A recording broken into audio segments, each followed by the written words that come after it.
السلام علیکم ورحمۃ اللہ وبرکاتہ۔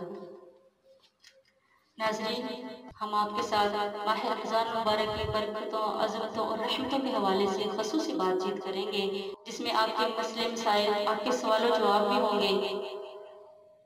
اللہ رب العالمین ہم کو حق بات کرنے کی توفیق عطا فرمائے اور ہماری اس کاوش کو اپنی بارگاہ میں قبول فرمائے۔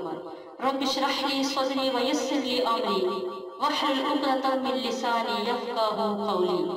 اللہ پاک کا لاکھ لاکھ کروڑ بار شکر ہے کہ اللہ رب العالمین نے ہمیں ایک بار پھر ماہ رمضان مبارک تک لا پہنچایا، ہمیں ایک بار پھر مہلت دی کہ ہم ماہ رمضان کی برکتوں سے بھرپور فائدہ اٹھا سکیں اور اللہ کی رحمت سے مستفید ہو سکیں۔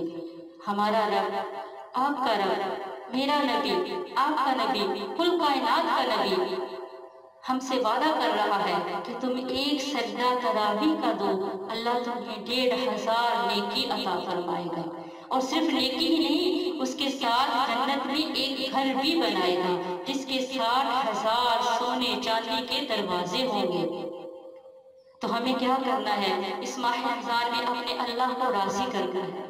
ہمیں کوشش کرنی ہے کہ ہم 5 وقت نماز کا خصوصی اہتمام کریں۔ نماز تو ویسے بھی فرض ہے، نہیں چھوڑنی چاہیے، لیکن جو بہن بھائی نماز نہیں پڑھتے ان سے درخواست ہے کہ اللہ پاک انہیں توفیق عطا فرمائے اور اس ماہ رمضان میں وہ ضرور نماز کا اہتمام کرے اور اپنے اللہ کو راضی کر لے۔ جب اللہ ہم سے ناراض ہوتا ہے تو آسمان سے پتھر نہیں برساتا، ہماری مٹکوں سے خون نہیں نکلتا، ہمارا رزق بند نہیں ہوتا، ہماری شکلیں نہیں بگڑتی، بلکہ اللہ رب العالمین ہم سے سجدوں کی توفیق چھین لیتا ہے۔ اللہ پاک ہم کو اپنی رحمت کے صدقے میں اپنی پناہ عطا فرمائے، ہمارے حال پہ رحم فرمائے اور ہمیں توفیق عطا فرمائے کہ ہم زیادہ سے زیادہ اس ماہ مبارک میں عبادت کریں، قرآن پڑھیں، نماز تراویح کا اہتمام کریں اور اللہ کی رحمتوں برکتوں سے مستفید ہوں۔ پیاری بہن، جب ماہ رمضان کا مہینہ آتا تھا تو ہمارے پیارے نبی حضرت محمد صلی اللہ علیہ وآلہ وسلم اپنے صحابہ کرام رضی اللہ تعالی عنہم کو خصوصی طور پر تیار کرتے تھے تاکہ وہ اس ماہ مبارک میں زیادہ سے زیادہ اللہ کی عبادت کریں اور زیادہ سے زیادہ اللہ کی رحمت سے مستفید ہوں۔ ہم نے بھی اس ماہ رمضان میں اپنے گناہوں کی توبہ کرنی ہے، اپنے اللہ کو راضی کرنا ہے، اپنے اللہ کی خوشنودی حاصل کرنی ہے۔